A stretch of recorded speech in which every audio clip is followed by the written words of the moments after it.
পেছনের বেঞ্চে বসে রাকিব খুব উৎসাহ ভরে জিজ্ঞেস করলো, কাল কি পড়া নেবে দিদিমণি? কাল প্রত্যেককে পড়া ধরা হবে। আজকের প্রতিটা পড়া খুব মন দিয়ে পড়ে আসবে।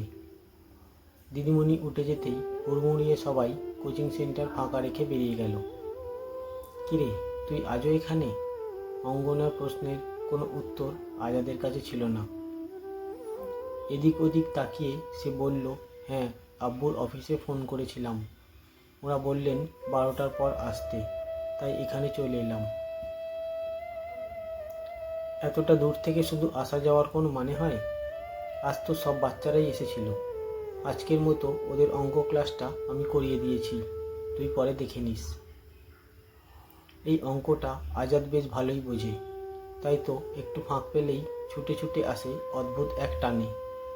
সেই স্কুল জীবন থেকে দুজনের দুজনকে চেনা, ভালো লাগা, যদিও কেউ কাউকে ভালোবাসার কথা বলেনি, কিন্তু নিজেদের বন্ধুত্বের কথা ওরা বেশ ভালোই বোঝে।